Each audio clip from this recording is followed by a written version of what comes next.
क्या आप भी रोज प्लांट ग्रो करने का शौक रखते हो और नर्सरी से रोज प्लांट लाने के बाद उसकी एक्सपर्ट लेवल की टोटल केयर के बारे में जानना चाहते हो?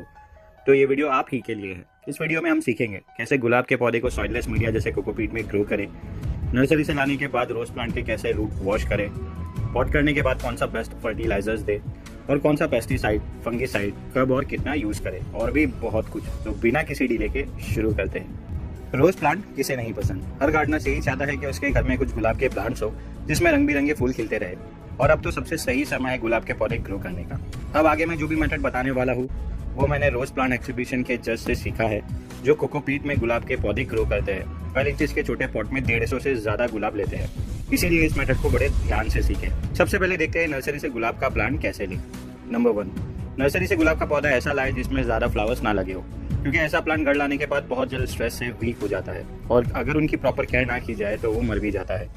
नंबर 2, ऐसा प्लांट सेलेक्ट करें जिसपे ज्यादा बेजल शूट्स भी ना हो, क्योंकि नर्सरी से लाए हुए प्लांट की बेजल शूट्स हेल्दी नहीं होती, जिससे वो ज्यादा अच्छी ब्रांचेस आगे नहीं देती। और इसके बिल्कुल विपरीत, जब हमारे घर में न्यू बेजल शूट्स आती है तो वो हमारी प्रॉपर केयर की वजह से बहुत ही हेल्दी ग्रो करती है। नंबर 3, नर्सरी से प्लांट लेते वक्त ये भी देखें कि प्लांट की रूट्स अच्छे से फैली हो, जैसे नीचे पॉट से निकली हो, क्योंकि ज्यादा रूट्स वाला प्लांट बहुत ही ज्यादा हेल्दी और स्ट्रॉन्ग होता है, जो ट्रांसप्लांट के बाद बहुत ही जल्द न्यू शूट्स देना शुरू करता है। अब सीखते हैं नर्सरी से प्लांट लाने के बाद क्या करें। नंबर 1, नर्सरी से प्लांट लाने के बाद उसे तुरंत रिपोर्ट ना करें। प्लांट को अपने घर के वाटर की, धूप की, फर्टिलाइजर की आदत होने दें। नंबर 2, प्लांट पे एक दिन पेस्टिसाइड और एक दिन फंगिसाइड का स्प्रे जरूर करें, जिससे प्लांट नर्सरी से आए हुए पेस्ट और फंगस से क्लीन हो सके। नंबर 3, प्लांट को सॉइल ड्राई होने पे वाटरिंग करें और वाटरिंग के नेक्स्ट डे बैलेंस एनपीके की फीडिंग करें। ऐसा 15 डेज तक करना है। मेरा ये प्लांट जिसमें नर्सरी से लाने के बाद 15 दिन तक रिपोर्ट नहीं किया, और इन 2 हफ्तों में इन्हें मैंने 4 बार वाटरिंग, 4 बार फीडिंग, 2 बार पेस्टिसाइड और 2 बार फंगिसाइड का स्प्रे किया। इस तरह प्लांट का सारा स्ट्रेस खत्म हो जाता है और प्लांट ट्रांसप्लांट के तुरंत बाद से ही न्यू ग्रोथ्स देना शुरू कर देता है। तो अब मेरे प्लांट टोटली रेडी है ट्रांसप्लांट के लिए। चलिए सीखते हैं रोज प्लांट को ट्रांसप्लांट कैसे करें सॉइललेस मीडिया में। नंबर 1, रोज प्लांट को सॉइल से सॉइललेस मीडिया में ट्रांसप्लांट करने के लिए हमें सॉइल को टोटली वॉश करना होता है। नंबर 2, पहले प्लांट को पॉट से निकाल लेना है और एक बर्तन में पानी लेके उसमें प्लांट को डुबा देना है, जिससे प्लांट की मिट्टी आसानी से वॉश हो जाती है और प्लांट की रूट्स को कोई भी डैमेज नहीं होता। नंबर 3, जब प्लांट की मिट्टी सारी निकल जाए तो प्लांट को कुछ देर के लिए 10 से 15 मिनट तक पानी में डुबा रहने दीजिए। आप चाहे तो उसे फंगिसाइड में भी डुबा सकते हैं, उससे भी प्लांट को फायदा ही होगा, कोई नुकसान नहीं। नंबर 4, पॉट करने के लिए पहले छोटे पॉट लीजिए, फिर कुछ महीनों बाद बड़े पॉट में ट्रांसप्लांट कीजिए, जैसा मैंने ये 9 इंचेस का क्ले पॉट ले रहा हूँ। नंबर 5, पॉट के बॉटम में जितना ज्यादा हो सके ड्रेनेज होल बनाएं और उन ड्रेनेज होल्स पे बहुत सारे ग्रेवल्स या पत्थर रख दीजिए। ऐसा करने से पॉट में पानी नहीं रुकेगा।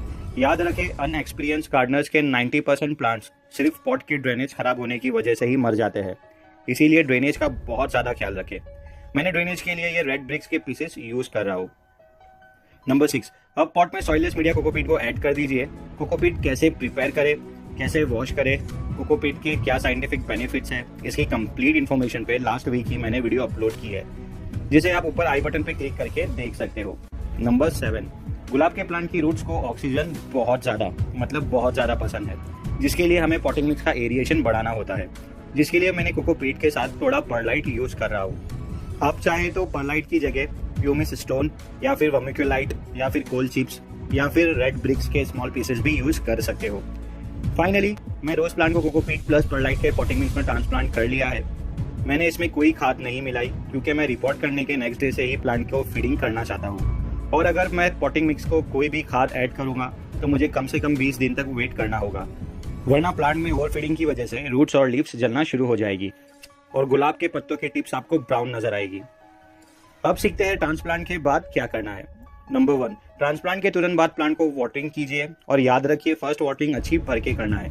नंबर 2, अगर पॉसिबल हो तो 10 डेज के लिए पॉट को ऐसी जगह रखें जहां ज्यादा धूप नहीं आती हो। नंबर 3, ट्रांसप्लांट के नेक्स्ट डे हमें प्लांट को बैलेंस एनपीके की फीडिंग करनी है।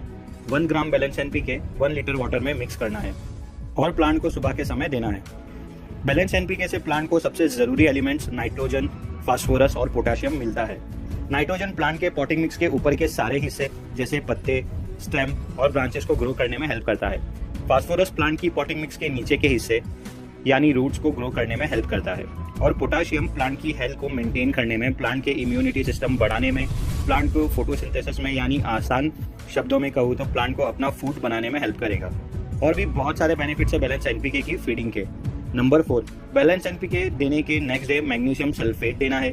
1 ग्राम मैग्नीशियम सल्फेट 1 लीटर वाटर में मिक्स करना है और एक प्लांट में ½ लीटर वाटर के आसपास देना है। अब मैग्नीशियम और सल्फेट मैक्रो एलिमेंट प्लांट की लीव्स में क्लोरोफिल बनाते हैं, जिससे प्लांट पे फोटोसिंथेसिस का प्रोसेस फास्ट होता है। इसके अलावा प्लांट की रूट्स को भी हेल्दी रखने में और पॉटिंग मिक्स का पीएच मेंटेन करने में भी हेल्प करते हैं। और भी बहुत सारे बेनिफिट्स हैं मैग्नीशियम सल्फेट के। नंबर 5, मैग्नीशियम सल्फेट के नेक्स्ट डे कैल्शियम नाइट्रेट की फीडिंग करनी है। 1 ग्राम कैल्शियम नाइट्रेट 1 लीटर वाटर में मिक्स करके ½ लीटर के आसपास सोल्यूशन एक प्लांट में देना है। अब कैल्शियम नाइट्रेट प्लांट के स्टेम को ताकत देता है, उनको थिक यानी मोटा करता है, सेल वॉल को स्ट्रॉन्ग करता है, जिससे प्लांट बीमारियों से रेसिस्टेंस बढ़ाता है और सबसे इंपॉर्टेंट न्यू ग्रोथ्स को एक्टिव करता है। अब इन तीनों फर्टिलाइजर को देने के बाद हमें पॉटिंग मिक्स को ड्राई होने देना है, जो कि 1 से 2 दिन में हो जाएगी। उसके बाद ही वाटरिंग करनी है और वाटरिंग के नेक्स्ट डे फिर से सेम फर्टिलाइजर को रिपीट करना है 3 महीनों तक। अब एक सबसे इंपॉर्टेंट चीज़ जो मैंने स्पेशली रोज प्लांट के लिए सीखी है वो ये कि रोज प्लांट को पेस्टिसाइड और फंगिसाइड बहुत पसंद है, इसीलिए वीक में 1 दिन शाम को पेस्टिसाइड का स्प्रे ज़रूर करें। मैं ये इमिडाक्लोप्रिड 1 ml 1 लीटर वाटर में मिक्स करके वीक में 1 दिन स्प्रे करता हूँ और नेक्स्ट डे साफ का फंगिसाइड 1 ग्राम 1 लीटर वाटर में मिक्स करके शाम के वक्त स्प्रे करता हूँ। अब एक चीज़ जो मैंने नोटिस की है रोज प्लांट पे वो ये कि जो रोज प्लांट को हम वीक में 1 बार पेस्टिसाइड और फंगिसाइड का स्प्रे करते हैं उनकी ग्रोथ डबल तेजी से बढ़ती है कंपैरिजन में उन रोज प्लांट के जिनको हम पेस्टिसाइड और फंगिसाइड का स्प्रे नहीं करते। अब अंत में ये सारी चीज़ों का रिजल्ट देखते हैं। ये ट्रांसप्लांट के 5 डेज के बाद का रिजल्ट देखिए। प्लांट पे न्यू ग्रोथ आना शुरू हो गई है, वो भी बिना किसी डॉर्मेसी के।